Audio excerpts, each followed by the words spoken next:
sýning sem ber, eins og Íris sagði, yfirskriftina Nútíð, fortíð og framtíð Vestmannaeyja, tækifæri og ógnanir. Þetta einn af þeim dagskrárliðum sem afmælisnefnd bæjarins skipulagði og tilefnið að sjálfsögðu 100 ára afmæli Vestmannaeyjaborgar. Við erum með 5 mælendur á dagskrá í dag og fáum að heyra 5 mjög ólík en mjög áhugaverð erindi. Við stefnum á að vera búin klukkan 4:30 og eftir erindi þá megið endilega staldra við og fá okkur kaffi og konfekt með okkur hérna frammi. Á meðan á erindinu stendur þá vakna sennilega einhverjar spurningar hjá okkur en ég ætla að biðja ykkur að geyma þær og í lokin eigum við að eiga einhverjar mínútur fyrir spurningar og einhverjar smá umræðu og þá koma fyrirlesendur hérna upp á svið og við tökum spjallið. En fyrstur á svið Dr. Ágúst Einarsson, prófessor og fyrrverandi rektor Háskólans á Bifröst. Fjölskyldan hans úr Vestmannaeyjum og hann hefur mikil tengsl til Eyja. Ágúst nam hagfræði í Þýskalandi og starfaði árabil sem framkvæmdastjóri útgerðar og fiskvinnslu. Hann hefur gegnt fjölmörgum trúnaðarstörfum í samfélaginu og verið formaður stjórnar í fyrirtækjum og stofnunum. Ágúst hefur tekið virkan þátt í stjórnmálum og var alþingismaður og hefur gegnt ýmsum opinberum störfum og var árabil prófessor og deildarforseti við viðskipta- og hagfræðideild Háskóla Íslands. Ágúst hefur skrifað yfir 30 bækur og flutt erindi hérlendis, erlendis og birt greinar víða. Ágúst var varaforseti Samtaka evrópskra fræðimanna frumkvöðla og lítil og meðalstór fyrirtæki og nú formaður ráðgjafarnefndar Hafrannsóknastofnunar. Í dag þá ætlar Ágúst að fjalla markmið Vestmannaeyja, meðal annars hvað varðar fjölda búsettra, þróun byggðar í sögulegu samhengi og verðmætasköpun hér sem svo miklu meiri heldur en fólksfjöldi segir til Menningarstarfsemi gegnir lykilhlutverki til að byggja fyrir öflugt og eftirsóknarvert mannlíf á hans mati og Ágúst leggur til að við eigum að skoða hönnun jarðganga til Vestmannaeyja í fullri alvöru en margt hefur breyst í þeim efnum á undanförnum árum. Ég ætla að bjóða Ágúst Einarsson velkominn á svið.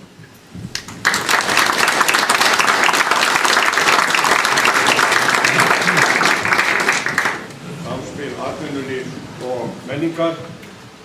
Ég get ekki sjálfur skipt glærur svo að þeir verða að gera það hér fyrir ofan á næstu glærutak.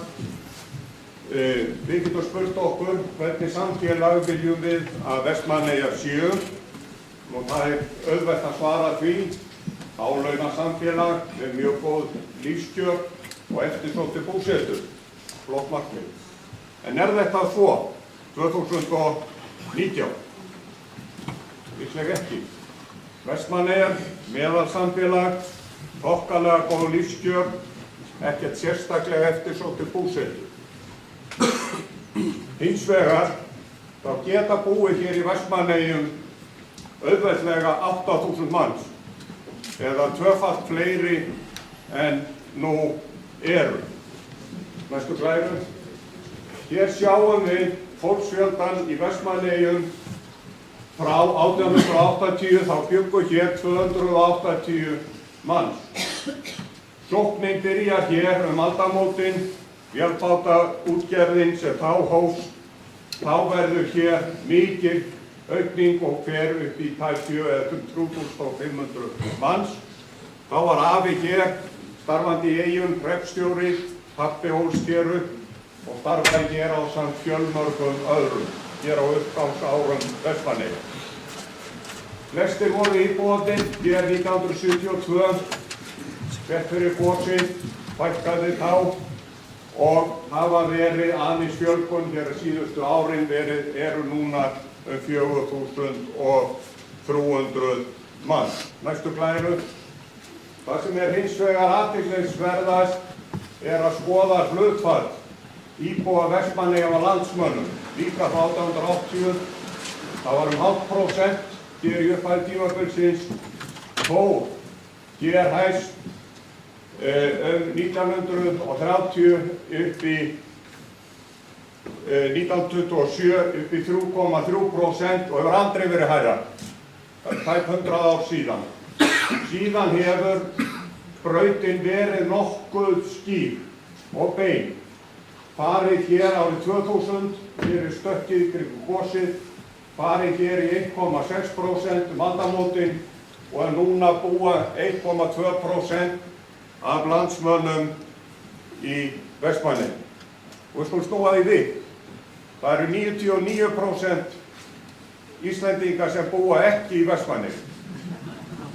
Það segir manni svolítið. Þó að Vestmannaeyingar séu nú ekki fleiri en þetta, þá er hlutur Vestmannaeyinga í hagkerfinu 4–5% og það virkar kannski ekki mikið en það er það. Það er 3-falt til 4-falt meira miðað við íbúafjölda og ég skoðaði þessa tölu sérstaklega, reiknaði hana bara einfaldlega út með tilliti til hinna miklu umsvifa sjávarútvegs hér. Næstu glæru.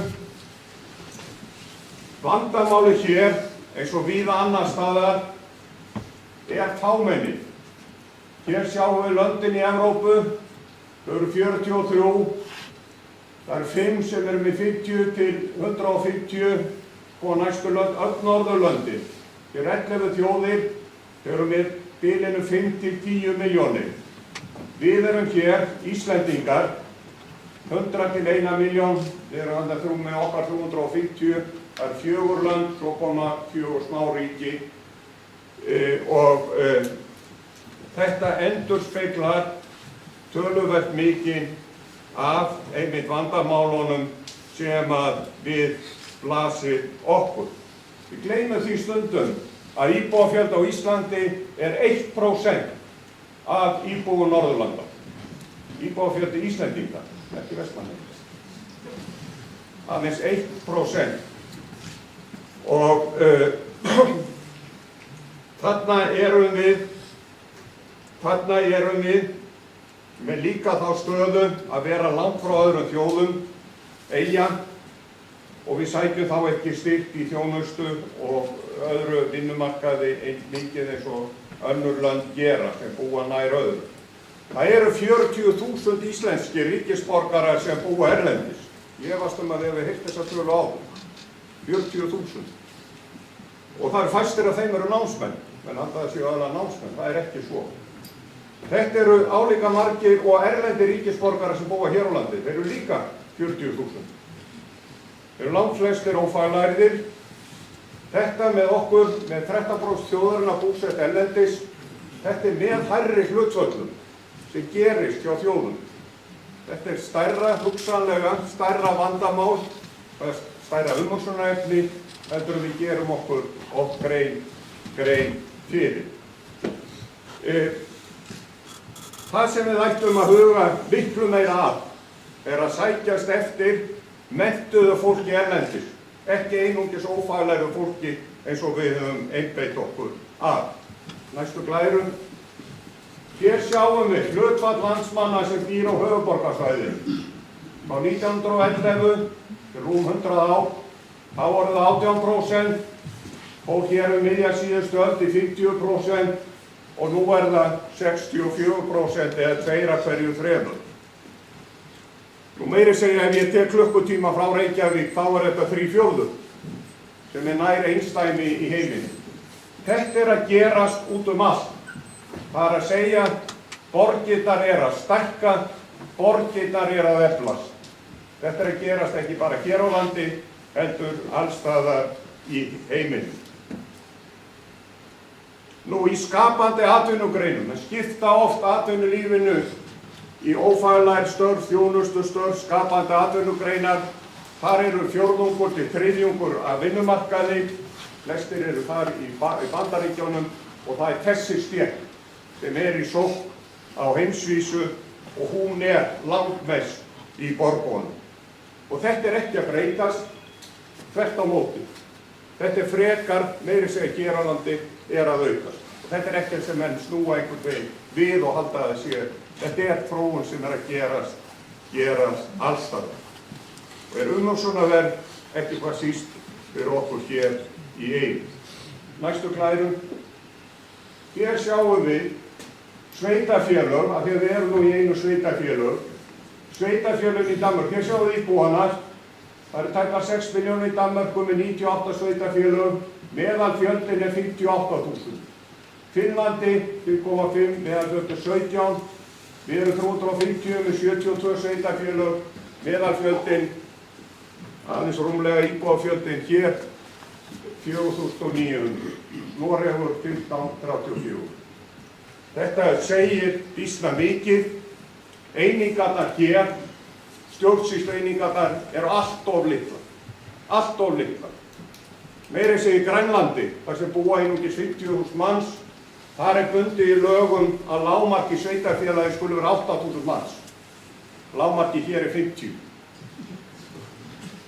Næstu glæru. Hér sjáum við fjölda sveitarfélaga, það er eitt sveitarfélag 100.000, það eru 6 hér milli 10 og 100, þetta er hér Vestmannaeyjar, með sín 4 og 3, svo koma hér sveitarfélag 11, 14, 18 og 7 með undir 1000. Og þessi glæra og fjöldi sveitarfélaga og framsetning væri einfaldlega hlægileg ef þetta væri ekki svona svakalega dýr. Þetta kostar peninga. Þetta kostar mikla peninga að vera með stjórnsýslu einingarnar allt of litlar, alveg eins og við sjáum hér. Þetta umræðuefni búið að vera í áratugi, lítið breytist. En þetta skiptir máli vegna þess að menn eiga við aðra sterkari strauma annars staðar. Nú hvað þarf til næstu glæru? Hér kemur listi, 7 atriði. Hvað þurfum við? Betri ferðamenn, betri samgöngur, fleiri ferðamenn, fleiri íbúa, meiri atvinnu, meiri kvóta, meiri vinningstæði, meiri. Flottur listi. Þetta svo allir tekið undir þetta. En það er eitt við þennan lista, hann er stafrófskur. Þetta er ekki raðað eftir neinu öðru heldur en stafrófunu og menn vildu taka undir þetta og sjá næsta lista. Næstu glæru. Hér hef ég raðað þessu eins og ég sé mikilvæg. Og þetta kemur svolítið óvart. Vegna þess að hér set ég menningarstarfsemina efst, meira og betri menntun í öðru sæti, fleiri íbúa, vegna þess að með þessum fyrstu og öðrum lið þá kemur mjög margt af því sem eftir fylgir. En ef þetta vantar, þetta íbúafjöldin sem ég vil nú bæta við, þá þýðir ekkert að vera að tala um betri samgöngum, meiri atvinnu, meiri kvóta og fleiri ferðamenn. Kannski fleiri ferðamenn, ég veit það svo sem ekki, en það er tækifæri það. Þess vegna set ég þetta með þessum hætti upp til að við áttum okkur á hvar forgangsröðun verður að liggja. Næstu glæru. Lykillinn að öflugri búsetu nútíma samfélagi er öflug menningarstarfsemi. Þetta er rótin fyrir skapandi atvinnugreinum, þetta er rótin fyrir uppgangi borganna og borgirnar eru ekki Reykjavík. Og það eru allar höfuðborgir Norðurlandana sem eru á lista um framsæknustu borgirnar, Kaupmannahöfn er ekki þar á meðal.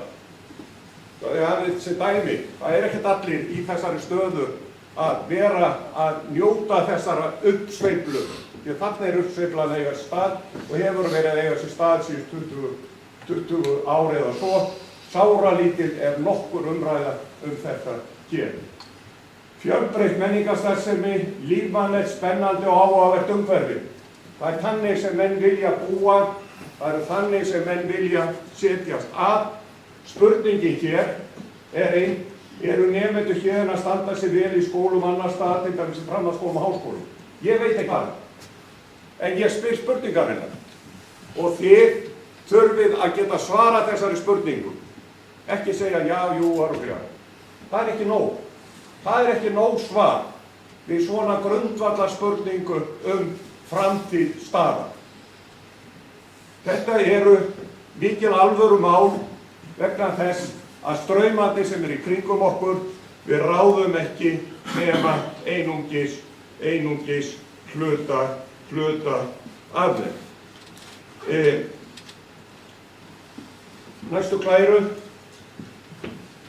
Borgirnar sem að stækka og efla og ég hef rætt skapandi atvinnugreinar, 2/3 sem búa á höfuðborgarsvæðinu.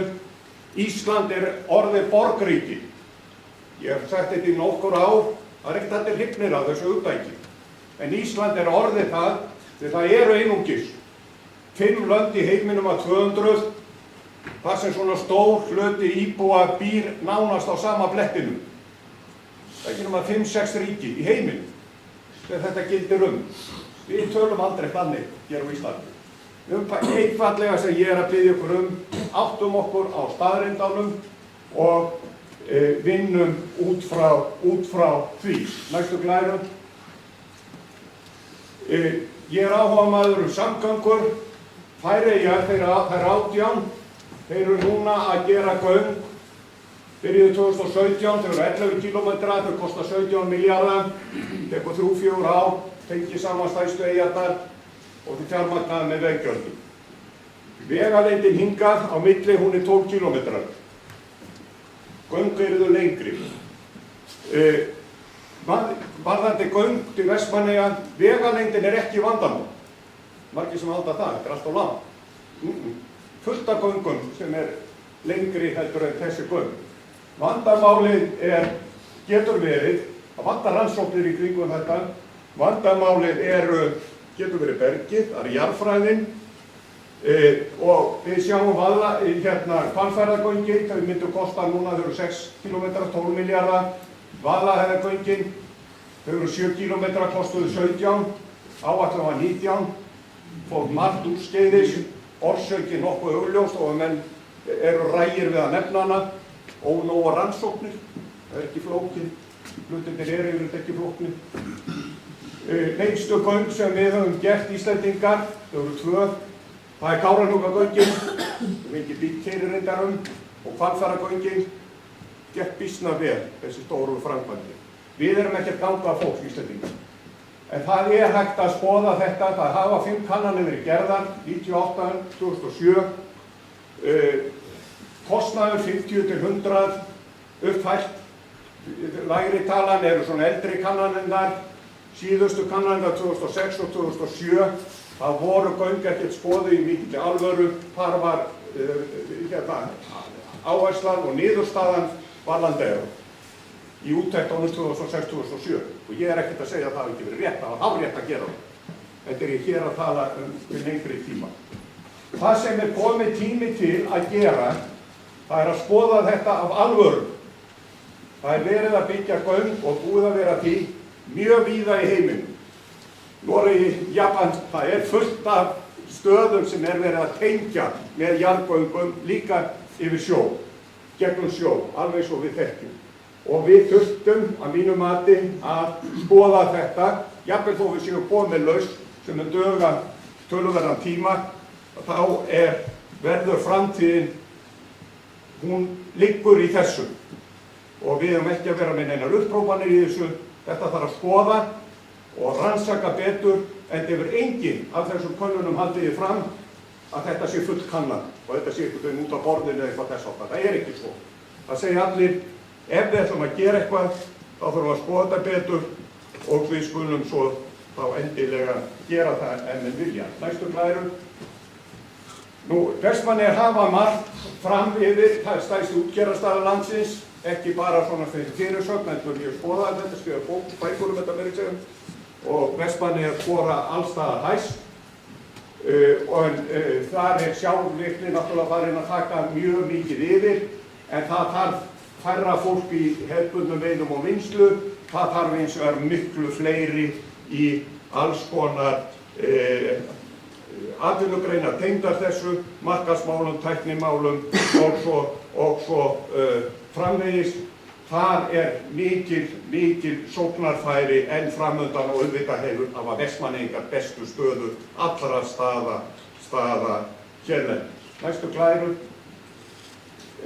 Það sem við þurfum að gera, hér koma nokkrir punktar, við erum að læra af öðrum. Það er fullt af eyjasamfélögum til í heiminum sem búið að skoða og rannsaka.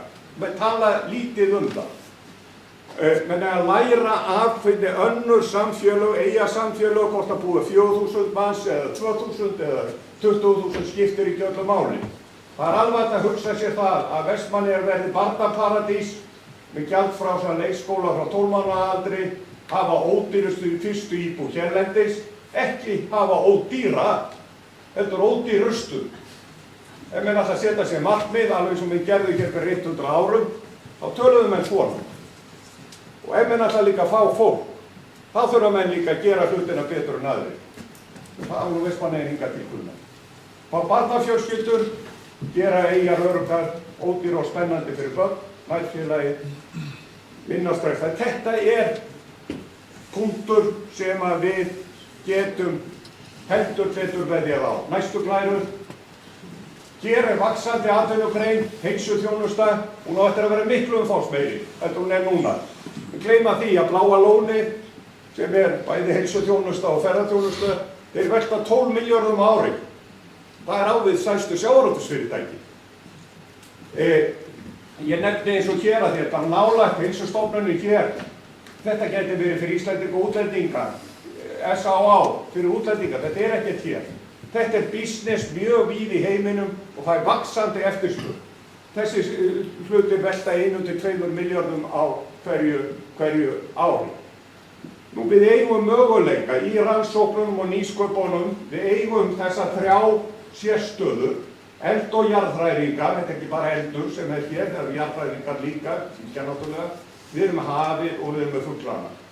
Fá fleiri hingað til að setjast hér að í þessu umhverfi. Þetta hefur verið gert sums staðar, hér líka hluta til hver fjölskylda telur í þessu, margfaldast í þessu sambandi. Nýsköpun, án fasteignagjalda, ókeypis net, þetta bara til hugleiðingar, til að reyna að sýna, ef við meinum eitthvað með því, næstu glærur, að ætla að reyna að fá hér eitthvað til sóknar, þá verða menn líka að leggja í það. Og allt þetta ekki hlutir sem kosta, heldur þetta eru hlutir sem borgar sig. Þannig að allir þessi punktar sem ég nefni, þeir skila sér tiltölulega fljótt aftur. Ferðaþjónustan sem orðin mjög sterk hér, þeir verða að átta sig á því að ferðaþjónusta ekki atvinnugrein sem skila háum launum.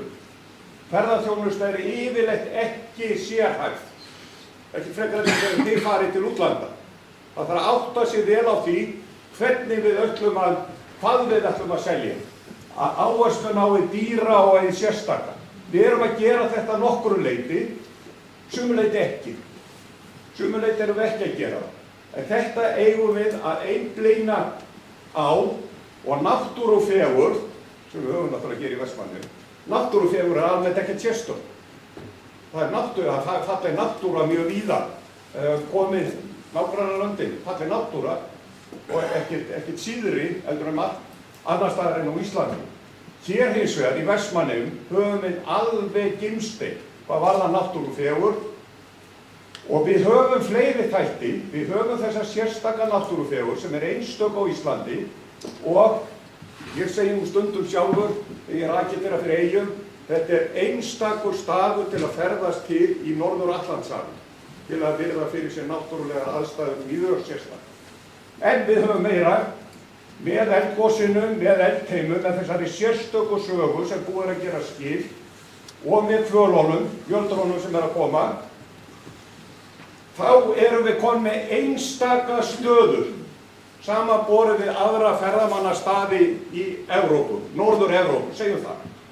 Og ég segi að þessi 3 atriði, náttúrufegurðin, eldgosið, eldheimar, hvalirnir og það að þessi 3 atriði saman, ekki sitt í hvoru lagi, saman, það á við Mona Lísu. Og Mona Lísa einn aðal efnahagsþáttur Frakka. Sjálfsög ég ekkert í þessu. Málarinn ítalskur og málverkið svona þvættist til þeirra, en það verður að hugsa það eins. Það þarf að hugsa það saman að ef að við næstu glæru, þetta loka glæran mín og við þurfum að hugsa þetta svolítið með meðafla. Ef við erum með menningarstarfsemi, aukna menntun, þá fáum við meiri vinnu, við fáum skemmtilegri eftirsóknarverk, búsetu. Ef við eigum nú flottroll, þá gerum við ekki nokkuð skapaðalugt við það ef við eigum bara smábát. Þá liggur bara flottrollið uppi á kampi og við gerum ekkert með það. Og það þess vegna sem þessi lífmannlega umgjörð, menning og menntun verður að vera í lagi. Ef við gerum þetta ekkert af þessu, pælum ekkert í þessu, það lækkar bara hlutfallið niður fyrir 1%. Munið, það var í 1,2% og á niður, aðeins upp núna. Þróunin samt alveg ljós. Og við eigum að sækjast eftir fólki erlendis frá, velmenntað, ekki að hugsa ófaglæra alltaf, menntaða fólki, hugsa eins og hvað var hugsað hér þegar við náðum fólki til Vestmannaeyja hér fyrir 100 árum, munið uppganginn, það kom fólk sem var líka að læra og efla sig á allan þetta átt og byggði upp þetta samfélag.